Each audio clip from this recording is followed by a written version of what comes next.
Patrick Haggerty here, Basin Youth for Christ from the Broadway Theater here in Malin. We are taking a journey through the Gospel of John. We're in chapter 12, and Jesus has just been anointed by Mary, the sister of Lazarus, the man that he has raised from the dead. And we pick up the story now where Jesus is riding into Jerusalem, his triumphant entry.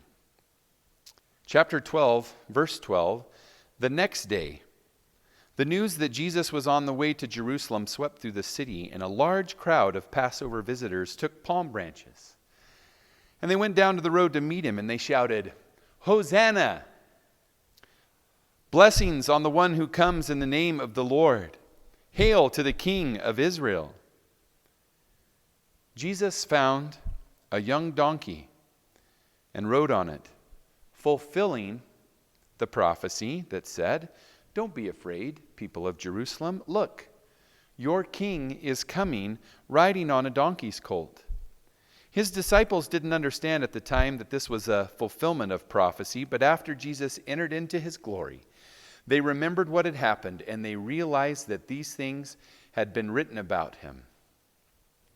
And today what I want to spend some time focusing on, first of all, is just this word Hosanna. In the Hebrew, it means save, Lord. And it's a plea, save now, Lord.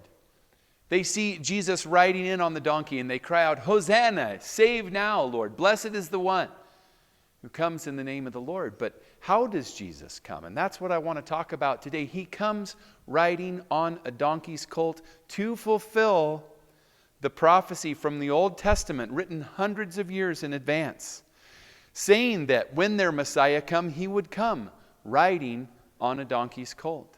And listen, there are, some estimate, around 300 individual prophecies about the first coming of Jesus Christ and about who their Messiah would be and what their Messiah would do. And Jesus fulfilled all of them. But we look at that and we go, "Oh, well, big deal." Well, a mathematician one time began to figure out what the odds of that were, and that's what I want to talk about today.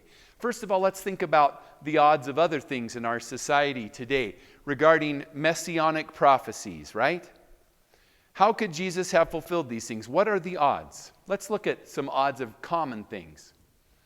First of all, being struck by lightning, 1 in 700,000.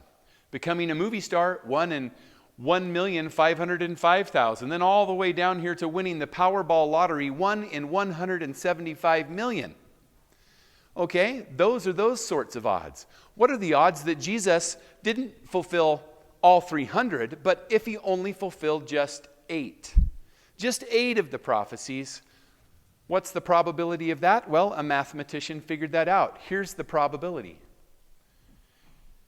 The odds of one man fulfilling only 8 prophecies about the Messiah is 1 in 100 quadrillion. 1 in 100 quadrillion. Well, that's a hard number to even get our mind around. So the same mathematician came up with an illustration for us. And here it is.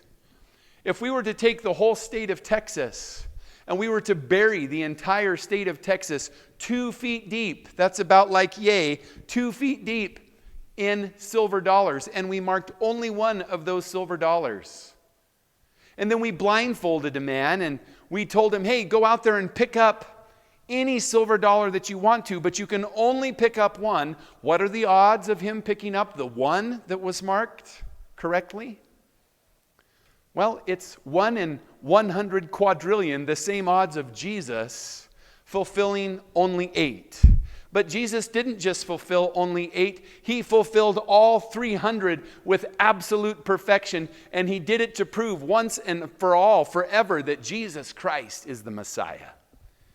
He is the one that we've been waiting for. He is the one that we should look to. He is the one that we should come to and say, "Hosanna, save me, Jesus, save me now." And man, that's my prayer for us today, that we would simply come to Jesus, that we would recognize and glory in the fact that he really is the one who fulfilled all of the messianic prophecies, and that we would worship him as Lord. May the Lord bless you. He loves you so much.